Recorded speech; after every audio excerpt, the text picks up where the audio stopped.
Ստալինյան տարիներին մեկ ճամպրուկ ձեռագիր թաղվեց հողի տակ, տասնամյակներ անց այն դուրս եկավ որպես ազգային գանձ։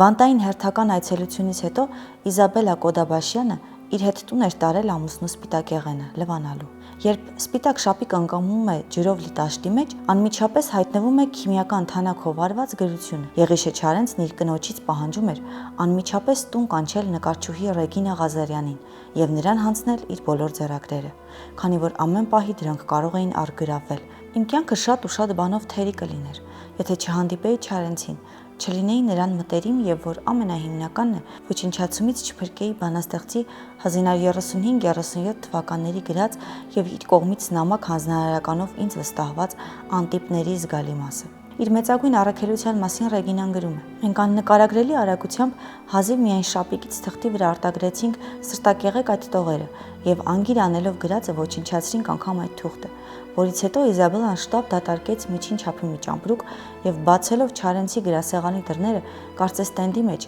հապճեպորեն ու խառնիխուռն խցկելով տարբեր տարակներից աջ ու ձախ ձեռքն ընկած ձեռագրերը մոտ 20 թղթապանակ տեղավորեց այնտեղ։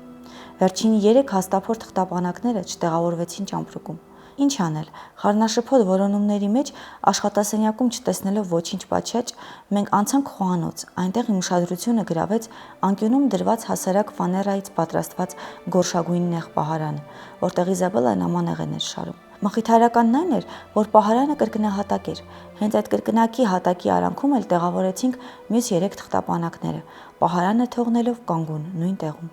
Ես մտածում էի, որ հետագայում հարմար առիթով այն հեշտ դուրս կբերվի Չարենցի բնակարանից որպես ծայրահեղ անպաճույճ իր։ Դրանից հետո գերհուզված վերադառնալով աշխատասենյակ, Իզաբելլան ձեռքս տվեց լեցուն ճամպրուկը եւ հեկեկալով ուղեկցեց ինձ։ Ինձ վրա դրված էր աներևակայելի պատասխանատվություն,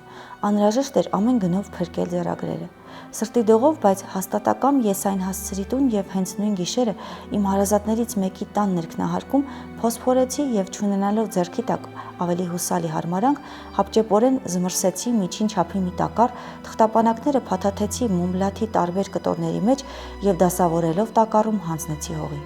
Հողի տակ երկար ժամանակ թաղված լինելով ձեռագրերի 25%-ն անվերադարձ կորսվել է եւ մինչ օրս թանգարանում պահվում են պարկեր, որոնք լցված են այն փոշով, որին վերածվել են ձեռագրերը։ Բայց այդ մասունքները սրբազան նշխար են, որոնք տարիներ անց բռնապետի մահից հետո միայն Ռեգինա Ղազարյանը հանեց թաքստոցից եւ հանձնեց Եղիշե Չարենցի անվան գրականության եւ արվեստի թանգարանին։ Սիրելի հետևորդներ, բաժանորդագրվեք մեր ալիքին, որպեսզի բաց չթողնեք հայ մեծերի մասին ամենահետաքրքիր եւ կարեւոր մանրամասները։